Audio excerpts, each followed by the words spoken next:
Well, hello and welcome along to another We Happy Few 506 podcast. The Nearly Men. Doug Allen is on his way. He's inbound, so he's just going to jump on at one point with his Cockney glee and his upbeat personality. We'll be jumping on. I'm here with Matt Mabe from the 100th Bomb Group. How are you, Maddie? I know I told you to shut up, but you have to say hello now. I'm great. Hope you guys are Good. well. All right, keep it down. And then also we've got Adam Long from Masters of the Air fame. How are you, Adam? I'm very well, thank you, mate. Thanks for having me on. Good. Yeah. You probably don't have visuals if you're listening. This might go on YouTube. I'm not sure. Depends how much swearing we do. But Adam Long is a dead ringer for a young Shane Taylor. I actually thought it was a young Shane Taylor. Then I realized he wasn't wearing an infinity scarf and a pair of Harry Potter glasses, so it definitely wasn't him. I've got quite. So I usually do these podcasts late at night on a Sunday in England, but I've moved to America now. Yeah, what time is that? It's morning, right? It's morning. Yes, I'm going somewhere with this, Adam. So 3 o'clock in the afternoon on a Sunday is not good for me because I've got a bunch of kids. So I have to be doing stuff. So I've had to get up what was quite early to prep this podcast. Oh. I have a legitimate question. Can you be sheveled? Sheffield? Sheveled. What does that mean? Well, exactly. I don't know because I'm looking at myself thinking, man, you look disheveled. And then I'm wondering whether you can be. I don't want to sound like a radio I see where DJ. you're going. I see where you're going. Can you don't be want to sound like one of those knobhead Radio 2 DJs. Here's a question for you. Yeah. Why do I talk like this? And can you be sheveled? And then they stretch it out for the whole day. That's yeah. And they ring everyone. Yeah, people ring in. Yeah. Don from Carlisle wants is sheveled or something. I have a question for you. Speaking of Carlisle and up that way, were you in a movie called Peterloo? Yes. Yeah, I was. Yeah. That's a very fascinating story, and I think I watched it as well. I either watched it or the documentary. No, I think I watched the movie. That's really good, isn't it? Yeah, we. I mean, yes, it's Mike Lee. So like everyone did the Mike Lee process, but I just got a call. I did not know that. Yeah, I can't remember what happened. So you kind of go in. And before you go in to meet Mike, he tells you to pick 3 people from your life and think of like characteristics about those people. And then when you go into the room, you have a quick discussion. And then he's like, okay, I want you to just go about your business like I'm not here. It's that kind of drama school moment of private in public is what he's after, is just to go about your day. He sort of just sits in the corner and watches. So I did that whole process and thought, well, it went really well. Mike seemed to like it. I left. Then didn't hear anything, and all my mates started getting cast, and the project was like well into filming. And then I got a random call from Nina Gold's office, and they said, listen, Mike just wants someone practical to operate this original printing press machine from the 1800s. Is that something that you're interested in? And I was like, yeah, okay. Yeah, that sounds fun. So I had 2 days rehearsal with this guy who still maintains these printing press machines. And then I just used the machine and printed newspapers for 3 days in the background, just printing papers. Sounds very mightly. As far as I can remember, the story is to do with a massacre in Petersfield. Is that correct? It's in Manchester, St. Peter's Square, I think it is. Yeah. Okay. It's where the library is now. It's like a tram station. Okay. Yeah. And so they called it Peterloo after kind of Waterloo because there was this massacre. Is that right? Correct. Yeah, that's right. Not too bad. I got a funny Mike Lee story actually. There's an actor I worked with, a fellow by the name of Mel Rado, and he told a hilarious Mike Lee story. Yeah, it's good, isn't it? Yeah. So Bond villain. He told your story exactly, but he just went off on the deep end. Like, so he was a character. I don't know what the character was, but Mike Lee said to him, I want to meet this guy. I want to meet him. So he goes out of the room, and Mel Rado, who is a mercurial character, he's like, I don't know why, but I took all my clothes off. And then I looked around the room and I thought, I don't like any of the paintings or the pictures in this room. So he took them all down. And then he said, I don't know why, but I set fire to them. So Mike Lee comes back into the room and there's a naked dude in the middle of the room on the floor with a bunch of burning paintings. And he just got like shoved out of the room. Like, okay, very good. Thank you very much. See you again.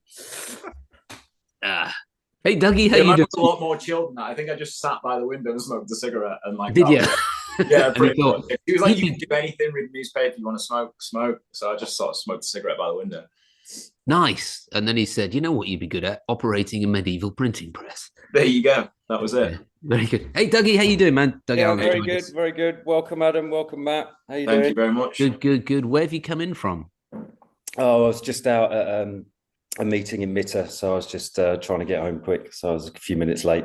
It's pissing down with rain here. What's the weather doing in England? Well, no, you're not in England. You're in America. I suppose I it's don't sunny there, know. isn't I'm it? in Virginia, where it is also pissing down with rain. Actually, Matt Mabes nodding along. He's in the Snake and Lizard pub. He's been in there all night drinking. So anyway, we'll get serious. So as we know, Adam Long is in Masters of the Air. Congratulations on Masters of the Air, by the way. Yeah, congratulations. It is a roaring success. Everybody's talking about it. How does it feel now it's over? Because it's not over. Sorry, I'll interrupt my question for you, because what everybody will do now, and what I'm hearing, is that everyone's finished it, they're absorbing it, and now they're just going to start binge watching it. Yeah, I mean, that's exactly what I'm going to do. It sort of killed me waiting week by week, because it feels like those episodes were over so quickly. Like as soon as you watch them, it just feels like they were over in a flash. I know they were like 45 minutes, but it felt so quick. So I'm going to, me and all my friends have decided that we're just going to binge the whole thing and just watch the whole thing straight through again. So I'm part of that team. Is these friends from the show, or are these friends that you've brought round to show how famous you are? Yeah, no, I bring everyone in, I lock the door, no one's allowed to leave. They'll just watch sort of back to back until I feel satisfied that they think I'm amazing. That's the right. Okay. That's what Matt does. Before he comes on the podcast, we'll have to go, "You're brilliant, Matt. You're brilliant. You have no idea what he's like. He's such a diva." No, I always describe myself as, have you seen Bridget Jones's Diary? Yeah. She's got those friends, and there's one that was a pop star in the 80s, had one hit, and then got laid off it for the rest of his life. That's kind of how I describe myself. Yeah. You know what, Matt? I actually have a deep cut here, yeah? So I'm a big fan of Band of Brothers. I was obsessed with it. I watched it. I lost count of how many times I've watched it. But I remember at the time when I first watched it, with you specifically, and being like, oh my God, where do I know this guy from? Renford Rejects. Yes, sir. There you go. Doug doesn't believe it was a real show, but it was. It was. It was my favorite show when I was a kid. I mean, I've told this story a million times. So I'll tell the truncated story of this. During the episode 1, the guy that directed episode wrong, Phil Allen Robinson, who directed Field of Dreams and all this, he was married to an English lady, and his obviously had an English son at school in England. And on the first day of shooting, we're all in this huge aircraft hangar, and the doors open, and Phil Robinson comes in, and there's just everybody in there, Schwimmer and Mark Warren and Michael Cudlitz and all these guys, and this little kid walks in who's with him and just goes, "That's the guy from Renford Rejects." And I swear to goodness, for the whole of that episode, all I had to do was bounce a ball on my head and look after his kid. That's it. That's the task I got. Like performing Seal. Yeah. That was it. I didn't know he had a football. I'm going to backtrack. I'm going to get onto Masters of the Air. I am, and all into it, and all into. I want to know all about the man you played and all the rest of it. But can I just ask? I'm going back on your IMDb. Spike Island. Oh yeah. Yeah. What can you tell me about that? Because I'm a massive Stone Roses fan, like huge Stone Roses fan, even to this day. And that is a crazy story. The whole Spike Island thing was nuts. Yeah. What do you want to know? Like, how did I get the job? How did it come about? Yes, and yes. And how much, I would love to know how much involvement the actual Stone Roses had. So it started with, I think, I was at drama school at the time, and this lady came in to do an open casting. Her name's Jane Ripley. She did like Skins and In-Betweeners and all that sort of thing. So she came in, and the whole drama school turned up for this casting. Everyone's in this room. And she kind of just says, can you improvise that you're about to start a band? So we're all in this little groups. And, the musical theatre kids are giving it sort of the extreme, busting into song. And at the time in Manchester, like all my mates were in bands. So I was kind of a part of that thing. And I just remember thinking that it was a little bit stupid, I thought. So I just kind of sat there and didn't really do anything and just said, yeah, I play guitar. And then at the end of it, she said, can you come back. I want you to audition for this film. So I auditioned, went through all the process, and then I got the film. Ended up nearly failing my degree because I just sort of did the film, got an agent, and then didn't go back in. Basically, I didn't do any of the written work, and I just kind of nearly threw my life away. But I got away with it because they gave me a third in the end, so I just passed. That's a good slacker pass there. So I'm picking up something here. So for the Mike Lee film, you just smoked a cigarette and didn't do anything, and for this film, you just sat and said, "I play guitar" and got the role. Do you know what? I'd love that trend to be consistent, but it isn't. Like nothing. It's not at all. It's not. That's two instances.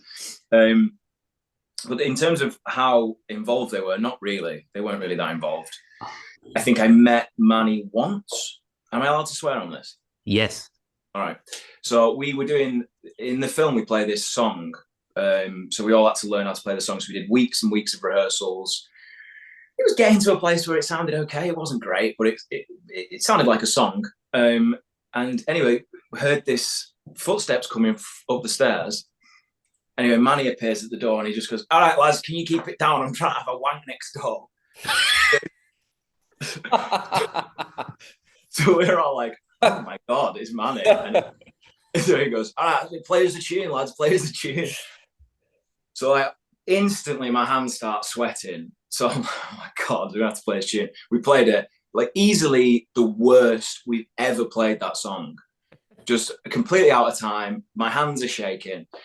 And you can see that he was completely overwhelmed and probably a little bit nervous that we were about to make this film. So he just went, "Yeah, it's not bad, that, lads. I'll see you in a bit anyway. I've got to get off." And then just left. And that was the last that we saw of him. So they knew about it. I think because the film was more of a love letter to them, and it was about a group of friends that loved the Stone Roses and would run through fire just to get there. The involvement on their part kind of wasn't necessary. So, wow, yeah, I remember seeing that. One of the castings, or just seeing it sort of out there that they were making a Spike Island film. I was like, I would sell my liver to be in that film. Yeah, I also love Manny as well. Were you a fan at the time? Did you try and get over there for the gig? Yeah, but I wasn't old enough, kind of, and I was at an all boys boarding school over in Drax in North Yorkshire, and there was sort of people were trying to get over to Spike Island, which for those of you who don't know is like some weird like area of mud by the Mersey. I think it was really dangerous. They hadn't all the health and safety was like everyone could have died. It was absolutely nuts. They just sort of took over this weird sort of like, I don't know, sewer plant next to a river, and 250,000 people went. Yeah, I mean, it's called an island, but it's basically just, well, it is an island technically. It's just a landmass surrounded by water that is a power plant. There's like nothing else. It's the most random place to have a gig. Yeah. Also, I think technically that's an oxbow lake, but I don't want to get into that too much. I don't sound like Alan Partridge. I think that's an oxbow lake. Correct me if I'm wrong. So we're edging closer to talking about Masters of the Air, just so you know. But I got to ask about Dunkirk as well. Yes. Which I'm assuming, having seen the visuals, was a bit like trying to orchestrate a ballet with thousands of people. Yeah, on a jetty that they built on the beach of Dunkirk. They're like stretched out into the sea.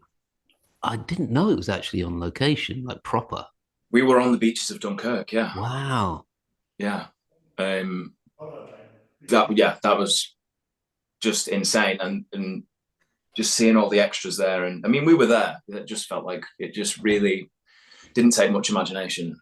And especially when, so I got the call for that, and I was like, so I went through the whole process, got the call much later after the process. So I assumed I wasn't going to be a part of it.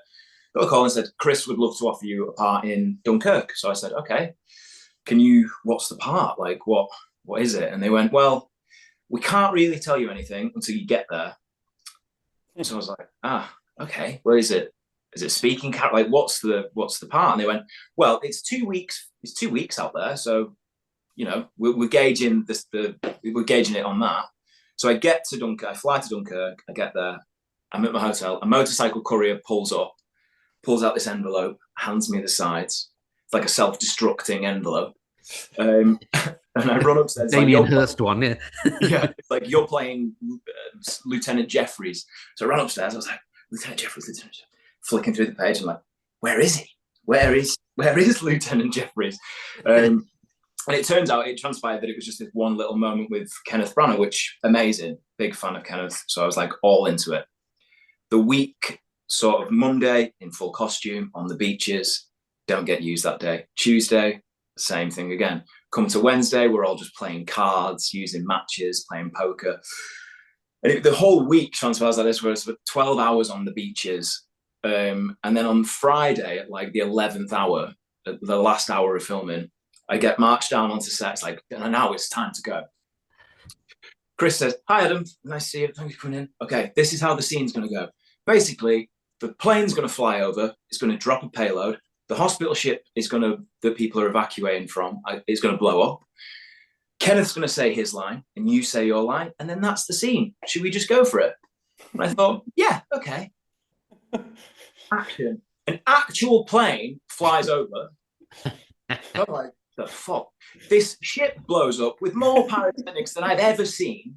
And then you've got like 60 stuntmen just diving 50 foot into the sea. And because this explosion's that big, so I've got this hat on, my reaction is, wow! So Kenneth goes, cut the ship loose. And I'm like, so I say my line, and then it's like, done, we've got it. And that was it. Wow. So, but when you watch the cut of the film, it's like that moment in there for me is like the quickest frame in cinema history. And it is absolutely because he couldn't use the first half of the take, where I'm just... I say. Yeah. Wow. Fucking hell. Yeah. So that was my Dunkirk experience. This is Christopher Nolan, right? Yeah, Christopher Nolan, yeah. Was he wearing that waistcoat? Yeah, I think he had the trench coat on, like the okay. woolen Right. coat. And he has this monitor that's like 20 years old. Like this tiny little portable monitor that he has. It's a bit like a baby monitor type thing. Yeah, I think it might be. Yeah, because when we did The Dark Knight, he had this like waistcoat on that I swear had chalk dust on. Like he was doing this, and then he was just going to teach physics in a middle school in the 80s and chalking on the board. I swear it had chalk dust all over it. Maybe you've been rock climbing in the day, or yes, exactly. Oh, yeah, with that little pack that you have with it. Yeah, the little. Doug knows about rock climbing, don't you, Dougie? You're a rock climber. That's right. I think you were talking about a chalk bag. Oh, thank you. Which Is that a chalk bag? Explain why it's covered in chalk. Yeah. Yeah, because of his chalk in his bag. Yeah. All right, one last facetious tendril of conversation, and then I'll get on to Masters of the Air. So you're in a film called Kill Team. Oh yeah. Did you spend much time with? Doug's gonna start laughing now. Let me have a look. I'll know his face. Was he on the Kill Team? Yeah, if you don't remember him, then you don't remember him. Just put it that way. You didn't hang out with him if you don't remember him. Oh, was he in the Kill Team? Apparently so. He's on the IMDb. I swiped right on it. I don't think our worlds collided. Okay, good. So, if they had, you would have known about it. You would have known. He was in. He was kind of in Band of Brothers. I'm not entirely sure what happened, other than he had a personality that didn't fit in with the rest of everybody, and we're talking hundreds of people who managed to not be that way. Despite being young and having egos and all the rest of it, he managed to be a certain way that rubbed certain people. There's only so much I can say here up the wrong way. Certain people who I'm not going to throw under the bus, but let's call them Nick Aaron, who played Popeye, and who's the other fella, the super famous fella now, the Scouser. Oh, Stephen Graham. Yes. Yeah. So Stephen Graham and Nick Aaron took umbrage to I think we all did, but silently. But they managed to, I'm not going to say it exactly. They managed to soil his boots for him at one point. I can use my imagination on that one. Yes, indeed, which apparently is good for breaking down hard leather. But yeah, he said one or two things too much, and they took umbrage completely. Leighton may end up editing that bit out, but I had to tell you anyway. Right, let's get on with Masters of the Air, because we've got Matt Mabe here, and he's looking at me like I'm in a test tube. So tell us about the man you played in Masters of the Air. Well, you know what? Actually, Matt could probably fill you in a lot more on this, because you've got the 100th Bomb Group Foundation website, and there's so much information about the characters. But when I first got cast, I don't think no one had really updated DeMarco's page. So there was some information in the book where Cleven describes DeMarco as being one of the best pilots they ever flew with. And then there's some pictures of DeMarco just looking really cool in some sunglasses. And then there's an excerpt that he wrote about when he first flew that said that he didn't really feel fear because he didn't really have the time to process it. So they're the three bits of information that I kind of had to go off, is that he was stylish, he was very competent, and those two things really. So the rest of it was just trusting the script and just kind of reading the script and finding those moments and being like, okay, well, and using those tiny bits of details that I had to inform the decisions that I was making, really. And then as we were in the prisoner of war camp and we were finishing filming, I went back on the Foundation website, and there's so much more information on there now, and there's so many more pictures, and there's pictures of him in the Stalag Luft, and there's letters that he wrote home, which might have been on there earlier, but I just haven't checked. So unfortunately it was kind of uninformed, and I was just hoping that I was on the right track with it. Oh, well, we'll bring you in there, Matt. Tell us about DeMarco. No, you hit the nail on the head. And I hate that we didn't have some of that info earlier. It was one of those things where DeMarco is one of these lost guys where, like, over the years, like, no one knew what happened to him. No one could find his family. And, one day I was like, we got to find DeMarco's family. So I think I mentioned to you, I found his son, John, who's just a phenomenal guy. And you meet so many family members of veterans who will say, like, I wish I'd asked my dad about this stuff. But in John's case, he did. Before his dad passed, DeMarco told him everything. So all of what you've seen now came from them. But just a neat guy. I mean, it's one of those classic American stories. He was the son of Italian immigrants. His dad was a suit maker, probably where he got that stylish sense from. But he was one of these guys that enlisted before the war in 1940. He may have been short stature, but like a very headstrong, confident, smart guy. Passed the pilot exams and joined up and was part of the original cadre of the 100th. And one of my favorite stories about DeMarco as a leader is, and you think about these guys being 20 years old, being a leader, it's a tough thing. But Francis Harper, who was on his crew, was Native American from Alaska. So these guys are literally from like all parts of the country. While they're in training here in the States, they get a week off and everybody can go home. But in Harper's case, like, how are you going to go to Alaska and come back within a week? So DeMarco is like, hey, you want to come home with me? Like, my family's your family. Come home for a week. So just a phenomenal guy, like, brought Harper home, and Harper went and actually like spoke at his sister's school. But just a phenomenal guy, and who became a beloved member of the 100th. And, flying with Cleven, developed a lifelong bond with Cleven, and they stayed in touch. They stayed in touch ever since after the war. I have a funny DeMarco story I can tell you later in this if you like. So. No, crack on and tell it now. Yeah, let me pick you up on one point as well. Let me pick you up on just one point, and that's you mentioned that he joined up before the war in 1940. We were scrapping it out from 1939. Just whatever you want. Yeah, thanks for saying that, Matt. Rally to your call. Yeah. Crack on with the story. Yeah, I told Adam one of these, but there's one I don't know if he's seen. But it was funny. He was, when they were shot down, he was in Stalag Luft 3. DeMarco was saying, early in the war, when you could still get packages from home, and actually the Germans wouldn't take everything from it, one of the guys in the POW camp that he was friends with got a box that had cans of tomato paste. And the guy's like, tomato paste. What the heck am I going to do with this tomato? Why would my dad send me tomato paste? And so he starts handing them out. Hey, DeMarco, do you want one? Sure. And DeMarco said one of the other guys quickly got a can opener and opened it and was like, holy crap, there's no tomato paste in here. Everyone's filled with whiskey. And as soon as the guy hears that, he's like, oh, let me get those back. Benny, let me get that back. Sorry, I already made pasta with mine. But it was a good one. And I think one of the others I enjoyed, as I mentioned, DeMarco is a slightly shorter guy. But in December of 43, before things got really bad at Stalag Luft 3, the Germans brought in like giant beer kegs for Christmas for the guys. And it was probably the most watered down beer you've ever had, but like giant kegs. And so, of course, DeMarco said the guys like polished it off in like 5 minutes. And just, at that time, everybody's throwing around crazy ideas of escaping. And on like moments notice, DeMarco and these guys, and I'm sure Clevin was there too. They were in the same part of the camp. They're like, Benny decides, hey, I could probably get in that beer barrel. The Germans are told us to clean up. They're going to like take everything out in a wagon. So with probably not a lot of great like thought down the road of what the next plan is, they take one of the lids off. Benny gets in the beer barrel and they set it over with the trash thinking like, all right, so long, Benny. And so the Germans start loading them up in a wagon and immediately realize, like, why the hell is this one beer barrel so heavy? Another German just cocks his gun and points it at it, and Benny, the gig is up. But worth a shot.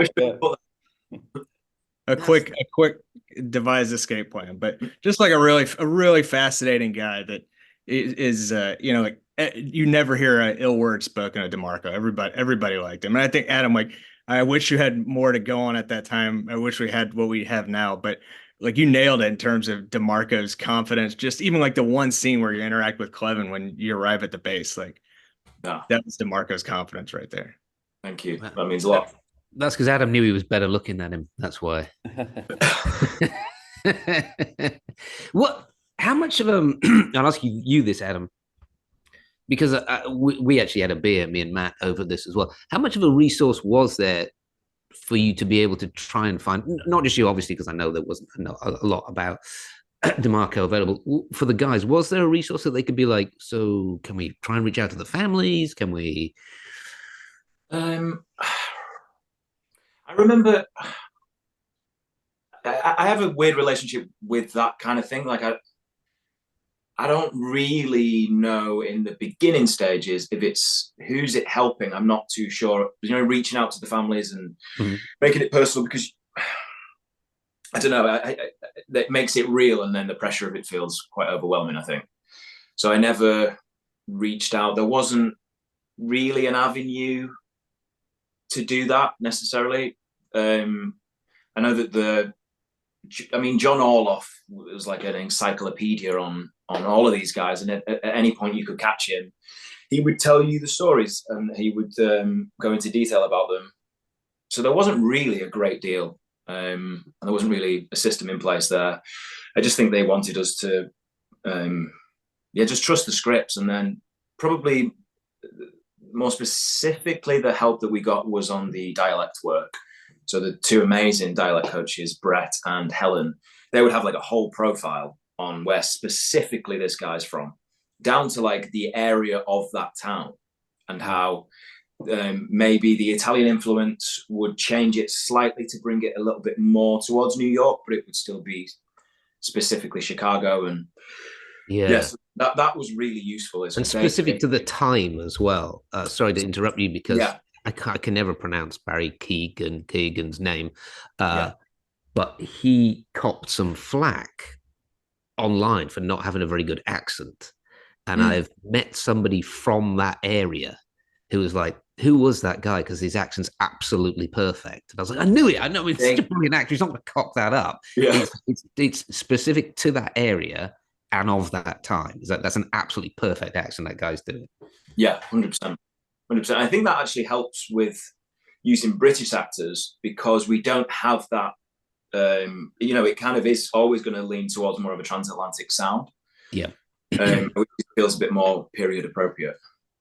Yeah, I've spoken about that before. I think Brits, unless they're embedded in Los Angeles or whatever for a while, struggle to do a contemporary sounding American accent. I mean, I, Doug, can all put on the American accent now, but we don't sound like Matt. No. That's way more tricky to do. Somebody told, who was I talking to now? There was somebody asked me, why is it that they filmed Masters here, and why did they use so many British actors? And I assume it's the same with Band of Brothers, so I'd be interested to hear your take on this. Yeah. It's been passed down to me from the casting that they hired so many British actors because we're a little bit uglier. So that, like, if you hired 100 American actors, you know, they've all got amazing dental work, they all look amazing, and it's like you're after period appropriate people. So there's much more interesting looking characters and kind of funky looking people in England than there are American actors. That's what I was told. I don't know about that. Right, so you can imagine the pre-production, right? We're looking for a nation of mingers. Yeah, all mingers with bad teeth. That will be England then. Okay, perfect. Yeah. I think there's probably an element of truth in that. I think you hit the nail on the head when I think the accent that you put on sounds more period appropriate as well with Brits as well. Yeah, should we stick with the first one? I think. Yeah, let's stick with the first one. And not that you're a bunch of mingers. Although then they wheel Austin Butler in and just prove the point completely. Yeah. It's for the listeners, for the millions, for the masses. Talk us through the episodes that you are featured in and what happens with DeMarco in those episodes. And then I'll get more specific. Yeah. So he's, like Matt was saying, he's a core member of the original group. He has a dog, which is nice. He has a husky called Meatball. So he's under the supervision of Cleven, but DeMarco's a captain, so he's very much got his own crew. So yeah, he's on all of those missions from the very beginning. That runs right through. And then in episode 4, him and Cleven get shot down and then are presumed dead for 2 episodes. And then we reappear in the Stalag Luft, which was amazing to film because it felt like we were very much making 2 different shows. So it felt like you made 2 films in one because it looked that way too. Even the look of it. And even like we all dropped a little bit of weight for the Stalag Luft. So it very much felt like it had its own little preparation before that as well, which was cool. And then we had all these prosthetics that hollowed out our eyes and some bits of makeup to make us look a little bit more gaunt. Oh, we just got absolutely wasted during the Bastogne scenes, didn't we, Doug? That was just a hangover. Yeah. That's when they made us start running in the morning again. Was about that time, wasn't it? About episode 6, 7, when they said you're all starting to get a bit fat. So we had to start running in the morning. We'll get on set before whatever our call time was and have to kind of run up and down and do this. Yeah. Where was all of the was it all filmed in the UK, Band of Brothers? All except the last episode, that was filmed in Switzerland, yeah. Wow, I mean, all those like fight scenes and running through the well, not jungle, but like the forest, it just looks so European. Yeah, well, the forest stuff was indoors, wasn't it? Bastogne was shot in a warehouse. Yeah. No way. Yeah, they imported 2,000-3,000 trees from Norway. You'd walk into the warehouse and it would be like 10 feet of earth, and you have to go up a step ladder to go into the set. And then when you're in it, you can't see the ends of it. It was phenomenal. Oh my God. Yeah, wow. It's phenomenal. Yeah. We just had big screens. I've heard about that. The technology was so much more advanced, and seeing, bits of the Instagram post that you guys are putting up about it, and you see like real sky, it looks like real sky, and there's planes in the background and stuff. It must have been really interesting to kind of work that way, and really kind of did it really help kind of sink you into the moment, because obviously you're on a gimbal and that's moving and shaking and vibrating. You've got the noise of the engines and everything. I guess did they put, and then the screens, that was total 360, wasn't it? The screen. Yeah, I mean, it felt a little bit actor proof. It was just, you were in a simulation. If you turn that thing left, that plane moved left, and then the clouds adjusted. Wow. That was astonishing. I think they used there's a video games company called Epic, and they've got like and I think they were the designers for the software that we were using. So anything that they wanted live in the shot, they could simulate that on the day. I think they could just crunch, put the numbers in, and then put that on the screen. It was incredible. Was there like a playback thing that would start before you're, with the screens, and then okay. Yeah. And it was really useful for making sure that we were all in the same formations as well. So they could like drop you in to any formation. If you were in a plane, they mapped out the whole formations of those planes on every mission. Yeah. So that you would be completely in formation. It was incredible. And then you've got these big wind machines that are blowing through if the windows are open. It was so fun. I just wish I'd got to do more of the plane stuff, like when they're shooting the guns and people are flying across, and it's incredible. As a fan of, Band of Brothers in the Pacific, just being a fan of this, it's kind of jarring every time I popped up. I was like, it ruins it for me a little bit. Because I feel exactly the same way. Yeah. Oh, why are you ruining this with your crap? Yeah. The episodes I love the most are like 5 and 6 that I'm not in. Yeah. Yeah. Did you what sort of training did you do? Were you given training? Training, you know what? I was really hoping that it would have been. I've read the stories of like your guys' experience. I was really hoping that we'd get something similar to that. That would be running in the morning, we'd be doing night shifts on watch, but it was none of that. There was like 60 of us in this classroom. With Dale Dye behind a COVID mask. Best place for him. I remember like a couple of times, like his personality came through, and I thought, God, I bet 20 years ago you were hard work. He was. He's definitely softened. I think he's definitely softened. See, the training was more. These guys are gentlemen. They're of an officer class, so there's quite an intellectual demand on them. So there was a lot of classwork stuff. There was a lot of going through the processes academically. Really, there wasn't a lot of physical exertion. It was just trying to retain all of the information, nerd stuff. Yeah, nerdy stuff. Yeah.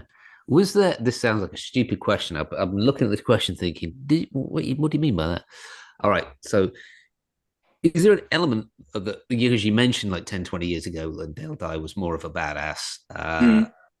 Is there an element, obviously not with, if you were that age then, would you like a show to have been filmed 15, 20 years ago when more of the vets were alive, when there was more? Because like now, it's because there's so few left, you're sort of having to then post the show, go to Matt Mabe over there and go like, what was this like? What was that like? Can I reach out to this guy?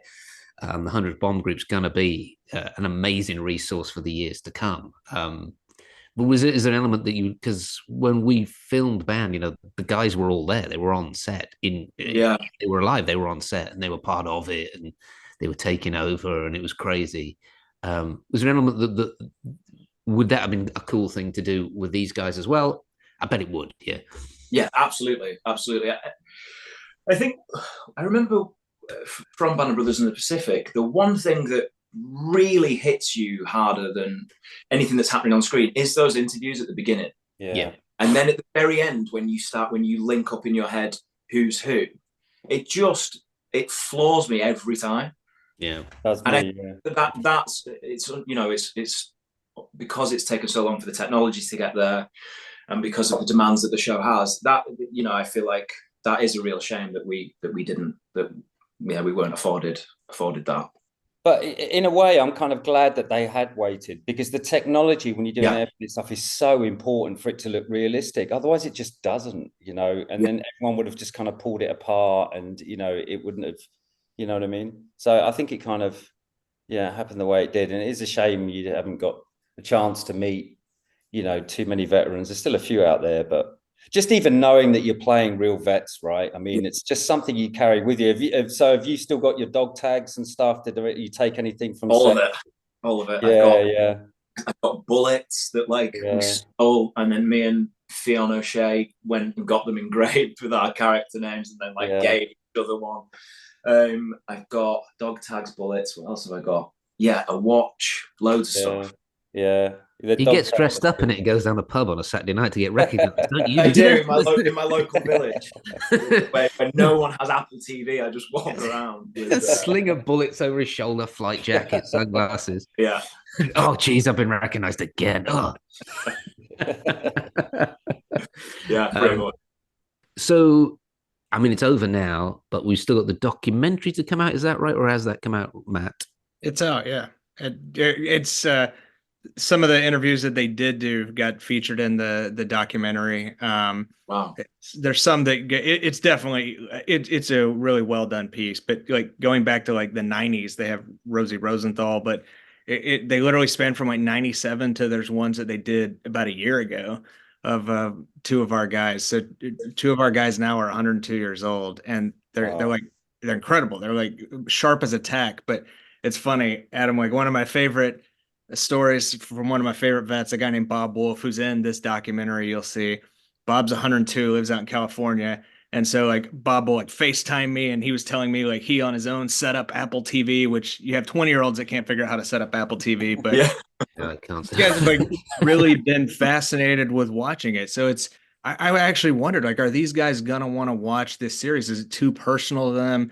And the majority of them have. They've watched it and they've watched it. You know, they've reserved judgment until they've seen the whole thing, and they've been really impressed. One of Bob had said, it was the closest thing he's ever seen to like getting back in the cockpit. So it's disappointing. I wish you guys could have connected with some of these guys, and COVID obviously thwarted some of that, but certainly know that these guys have been impressed, and their families as well are really appreciative of what you guys have done to honor their legacy. Amazing. Matt, that's like you've kept it alive, Adam. All the cast. There's something that as you go through life, I find myself more proud of it. The older you get, and I hold those memories very dear, and yeah, it's a good thing.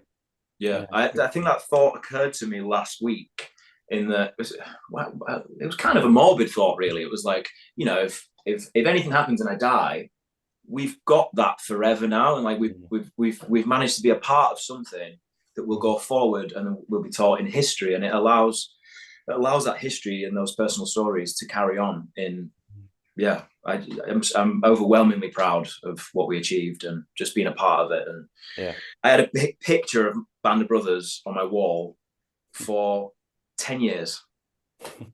Which 10 one? Years. Which picture is it? It's all standing there. It's just of you, really. It's you, and there's one of you in Renford Rejects, and then. Listen, mate, I'll send you my OnlyFans site as well. Don't encourage you, madam. Please. When the Belgian town, I think, is liberated. Yeah, I think I'm right in saying that. And you've got 6 of them round the table. You've got Michael Fassbender, James McAvoy, I think Tom Hardy's there, and they're all just smoking cigarettes and drinking. And it's only one quick shot in the. Actually, so I screen grabbed it, that image, grabbed it, printed it off. It was on my wall for ages. Now, I thought until 2 years ago that Sam Rockwell was in Band of Brothers. And so I'd always said this story and been like, James McAvoy, Sam Rockwell, like nobody knew who they were. And only last year someone corrected me. I was like, that's Rick Gomez. Rick Gomez, yeah. I knew you were going with that. But yes, just like it's been such a journey for me. And when this came through, I've done quite a lot of war stuff before. And on every one of them, I've been like, is this going to be like my Band of Brothers? Like, is this going to be the one? So then actually being able to do the one was, it's something that I will never forget, 100%. Does anyone think, is they going to do, Matt, this is a real question for you. Is there another story? Do you reckon there could be another one, like the Navy perhaps, or something? I don't know. It all depends on the literature, Dougie, because they need the books, don't they? Like there was the book Band of Brothers, and then there's a couple of books that the Pacific was drawn from. And then Don Miller's book is the basis of Masters of the Air. So I guess it just depends on whether people get inspired by. But when Ambrose wrote Band of Brothers, he wanted it for, a sort of grunt's eye view, and that was new. Do you know what I mean? It was new to have just the guys on the grounds, just stories, not before that, it was all these big sweeping battles, and it was all about the generals.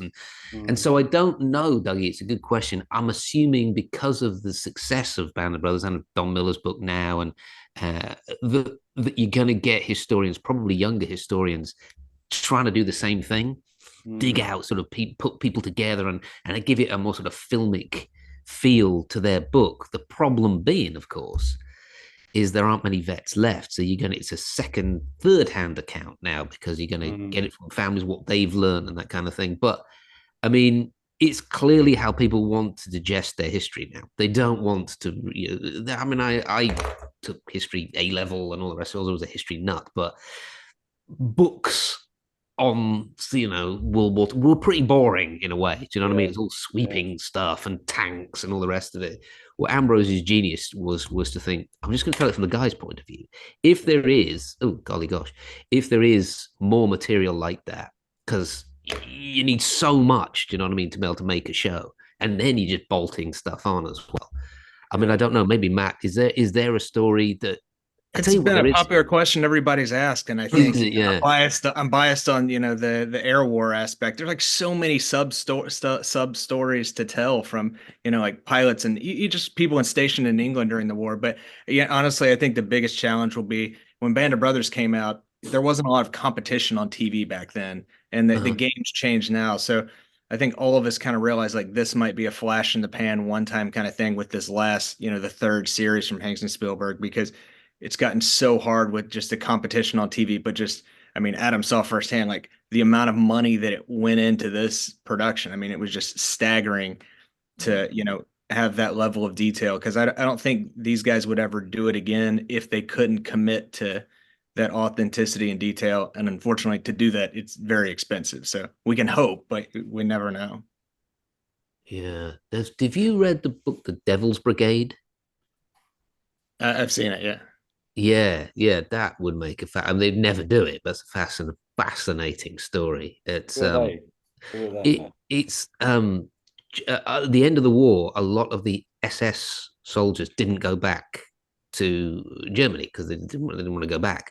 So they went and they joined the French Foreign Legion, and they fought in the Indochina Wars and ended up fighting in Vietnam.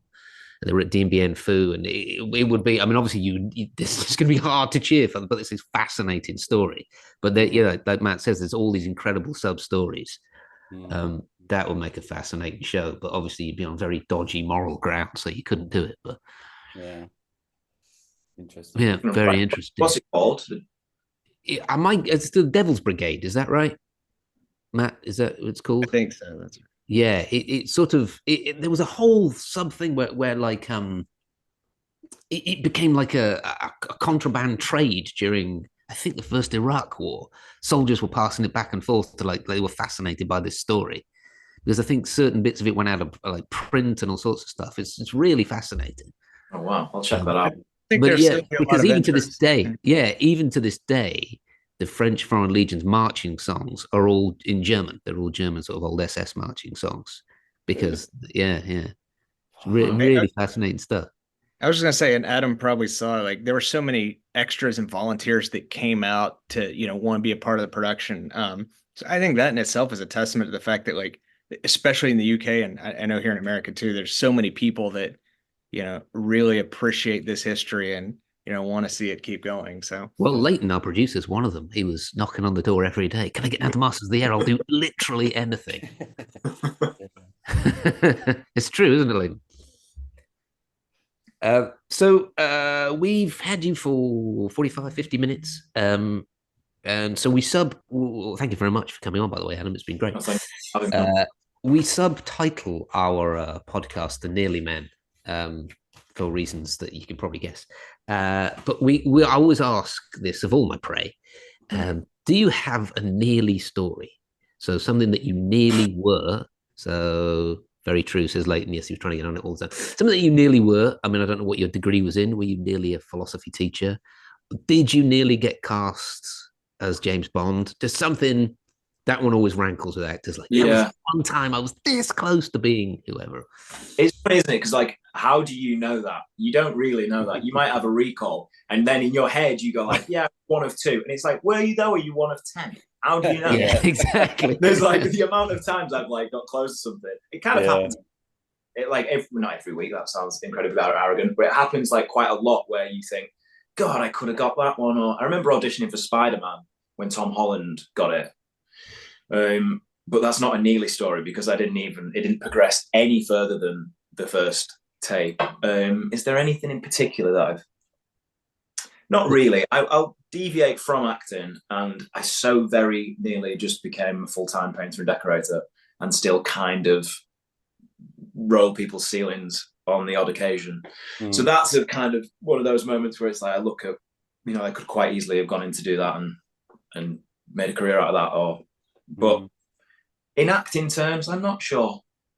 I try not to think about it. We had Josh Bolt on for the head, for the mental health and the confidence. Yeah, exactly. I asked Josh Bolt this question, and he was like, "Oh, there was this one time, and it was Stranger Things, and it was like Winona Ryder's son that Charlie Heaton got."